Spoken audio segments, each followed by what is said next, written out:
তার চুরি হয়েছে, বিদ্যুতের তার চুরি হয়েছে। এই তার চুরি আগে কখনো আমি শুনি নাই, কিন্তু ইদানিং নতুন ডিজিটাল চুরি শুরু হয়েছে, বিদ্যুতের তার গুলি কেটে নিয়ে যায়। তাহলে যে ব্যক্তি জীবনে কখনো বিদ্যুতিক কাজ করে নাই, বৈদ্যুতিক কাজ করে নাই, এই ব্যক্তিকে চুরি করতে পারবে না। চুরির ধরন দেখে বোঝাই যাচ্ছে যে ব্যক্তি বিদ্যুৎ সম্পর্কে অভিজ্ঞ, নিশ্চয়ই এই ধরনের কেউ জড়িত আছে। আর তাহলে এই ধরনের কাজ সাধারণ মানুষ করতে পারবে না। এই যে বিড়ম্বনা, আল্লাহ সুবহানাহু ওয়া তাআলা সূরা আলে ইমরান 161 নম্বর আয়াতের মধ্যে আল্লাহ তাআলা পরিষ্কার বলেছেন, ওয়া মাইয়াগুলুল ইয়াতি বিমা ওয়াল্লা ইয়াওমাল কিয়ামাহ।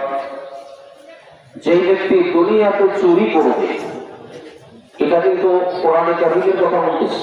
ওয়া মাইয়াগুলুল, যে ব্যক্তি দুনিয়াতে চুরি করবে, কিয়ামতের দিন সে চুরিকৃত বস্তু নিয়েই কিয়ামতের ময়দানে উপস্থিত হবে, হাসরের মাঠে উঠবে। তাফসীরের মধ্যে পাওয়া যায়, যে ব্যক্তি দুনিয়াতে যে বস্তুটা চুরি করবে, কারেন্টের তার চুরি করবে, গলার মধ্যে পেঁচিয়েই হাসরের ময়দানে উপস্থিত হবে।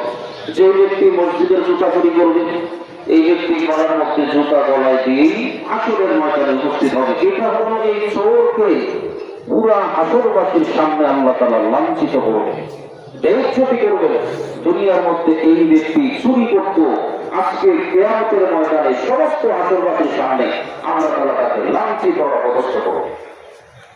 কোরআনের শিক্ষা এটাই, সমাজের মধ্যে ভ্রাতৃত্ব প্রতিষ্ঠিত হোক, সমাজের মধ্যে ভ্রাতৃত্ব প্রতিষ্ঠা হোক।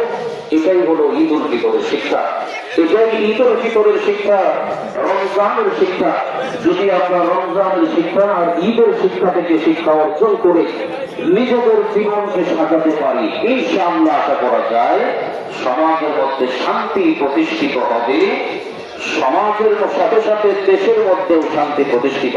ব্যক্তি নও তুমি, একটা ব্যক্তি মাত্র নও, তোমার কারণে একটা পরিবার ধ্বংস হবে, তোমার কারণে একটা সমাজ ধ্বংস হবে।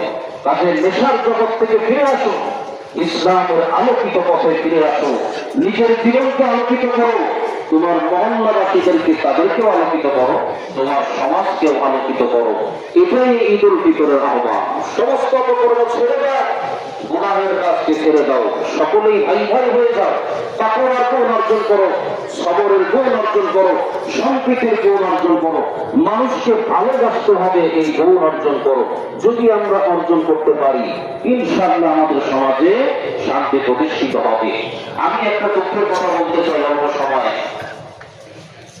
একটা